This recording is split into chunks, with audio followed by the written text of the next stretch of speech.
Selamat datang kembali di pembahasan mendalam kita. Hari ini kita fokus ke satu mitos yang, populer banget kayaknya di dunia startup ya. Iya, yang mana tuh? Yang ini, gagal cepat, berputar haluan segera. Atau kalau bahasa Inggrisnya, fail fast, pivot quickly.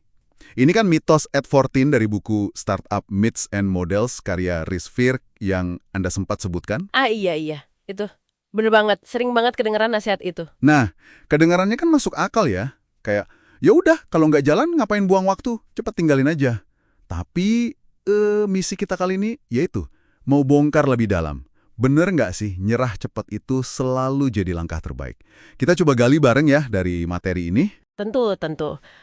Gini, gagasan fail fast ini kan banyak didorong sama metodologi kayak Lean Startup ya. Fokusnya ke efisiensi, validasi cepat. Idenya sih bagus ya, biar nggak buang-buang sumber daya gitu. Cuma, ya kayak banyak nasihat umum lainnya di startup, seringnya kebenarannya itu lebih kompleks, lebih situasional gitu. Nggak sesimpel slogan aja. Apa iya cepat itu selalu paling bijak? Oke. Coba kita bedah dulu deh inti mitosnya. Jadi, intinya kan gini. Kalau produk atau ide awal kita itu kayaknya nggak langsung dapat hasil bagus, ya udah tinggalin cepat, coba yang lain. Ini kan sering nyambungnya ke konsep opportunity cost ya, biaya kesempatan. Waktu kita kan terbatas, mending dipakai buat ide lain yang mungkin lebih oke. Nah, iya betul. Logikanya ke sana. Dan untuk memahami soal pivot atau perubahan haluan ini, Rhys Firk di bukunya itu nawarin model yang menurut saya cukup bagus nih. Namanya 4 kuadran pivot. Jadi model ini kayak peta gitu, buat melihat jenis-jenis pivot berdasarkan 2 sumbu penting. Oh oke, sumbu apa aja tuh? Sumbu pertama itu pasar. Jadi pertanyaannya, apakah kita tetap di pasar yang sama, atau kita geser ke pasar lain yang mungkin deketan atau malah baru sama sekali? Terus sumbu kedua, itu soal produk atau teknologi. Kita masih pakai produk atau teknologi inti yang sama, atau kita bikin sesuatu yang beda banget? Nah, dari 2 sumbu ini, kelihatan deh jenis pivotnya. Misalnya, bisa aja jual produk yang sama tapi ke pasar beda. Itu kuadran nomor 2. Atau produk beda buat pasar yang sama. Kuadran nomor 3. Atau malah dua-duanya baru ya? Produk baru, pasar baru?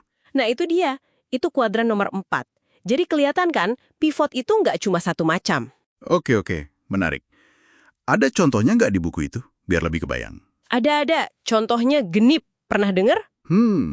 Genip. Kayaknya pernah sekilas. Gimana ceritanya? Jadi, mereka itu awalnya coba jual solusi API, semacam jembatan software gitu ya, langsung ke platform media sosial. Tapi ternyata, gagal, nggak laku. Terus? Terus mereka pivot. Dan ini pivotnya lumayan jauh nih, masuk kuadran nomor 4 tadi. Mereka jual API yang intinya sama, tapi target pasarnya diubah total. Jadi ke perusahaan-perusahaan besar yang justru butuh banget akses data dari media sosial. Oh, jadi bukan jual alatnya ke medsos, tapi jual akses data via alat itu ke perusahaan lain ya? Persis, mereka sadar nilai sebenarnya itu bukan di API-nya, tapi di data yang bisa diambil lewat API itu. Dan itu berhasil banget. Wah, itu contoh pivot yang sukses ya? Tapi kan nggak semua harus gitu kan? Nah, itu dia poinnya. Buku ini juga kasih contoh kontras. Life 360. Tahu kan aplikasi buat keluarga itu? Oh iya, tahu. Yang buat lacak lokasi keluarga kan? Betul. Nah, waktu awal rilis, kita 2008 gitu, itu sepi banget penggunanya. Kenapa tuh? Ya karena waktu itu belum semua anggota keluarga punya smartphone, jadi pasarnya belum siap. Terus mereka pivot juga? Justru enggak, ini yang menarik. Mereka enggak fail fast. Mereka malah bertahan sama visi awal mereka. Mereka terus aja testing kecil-kecilan, validasi asumsi, sambil nungguin pasar mateng. Sambil nunggu orang-orang pada punya smartphone ya? Iya, dan begitu penetrasi smartphone naik, wah aplikasi mereka langsung meledak. Ini jelas bukan contoh fail fast. Jadi beda banget ya kasusnya sama Genip.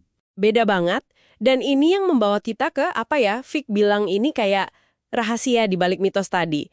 Seringkali, strategi yang lebih bijak itu malah gagal perlahan. Berputar haluan hati-hati. Fail slowly, pivot carefully. Gagal perlahan. Kok gitu? Bukannya malah buang waktu? Nah, gini alasannya.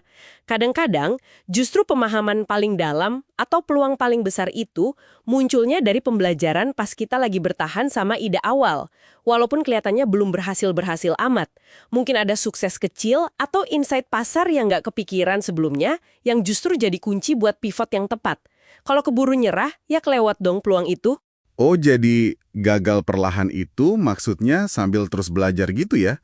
Bukan gagal diam aja. Tepat, bukan pasrah, tapi gagal sambil terus observasi, belajar, validasi.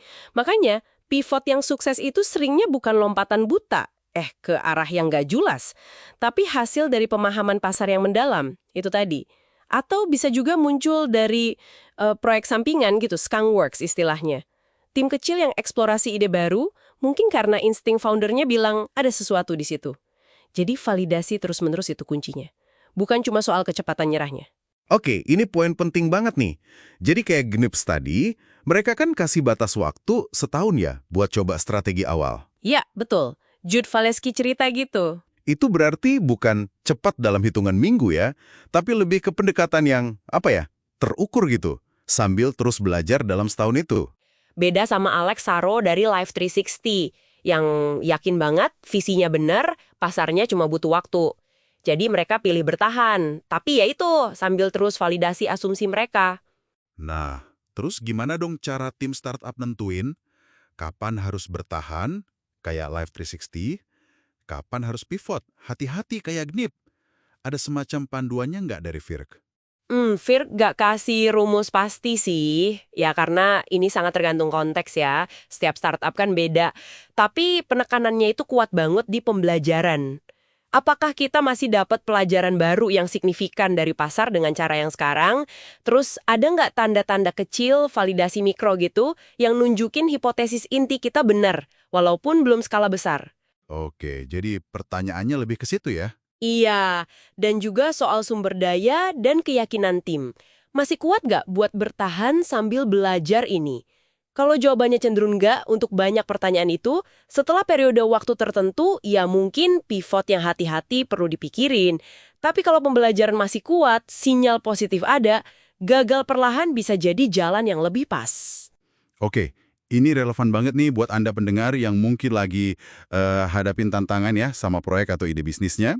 Jadi pas ada tekanan buat pivot cepet, mungkin baiknya tanya dulu ke diri sendiri. Udah maksimal belum sih belajarnya dari usaha yang sekarang? Jangan-jangan ada pelajaran penting dari proses gagal perlahan ini yang malah kelewat kalau buru-buru pindah haluan. Nah ya, jadi intisarinya jelas ya, gagal cepat berputar haluan segera itu lebih kayak mitos aja, bukan aturan saklek. Keputusan antara bertahan atau pivot itu sangat situasional. Kuncinya ada di seberapa dalam kita belajar dari pasar, validasi terus-menerus, dan kadang ya itu, punya ketahanan buat nunggu sampai peluang yang tadinya nggak kelihatan jadi jelas. Bener banget. Harus bijak ya berarti? Betul. Nah, sebagai penutup nih, coba deh Anda renungkan ini. Mungkinkah pivot yang paling cerdas, yang paling berdampak besar itu seringnya justru bukan perubahan drastis 180 derajat yang dilakuin buru-buru karena panik, tapi malah sebuah evolusi yang cermat, yang didasari informasi kuat, yang lahirnya dari ketekunan, dari pembelajaran mendalam, dari pemahaman pasar yang cuma bisa didapat lewat waktu dan pengalaman kita sama ide awal tadi. Mungkin itu yang perlu direnungkan.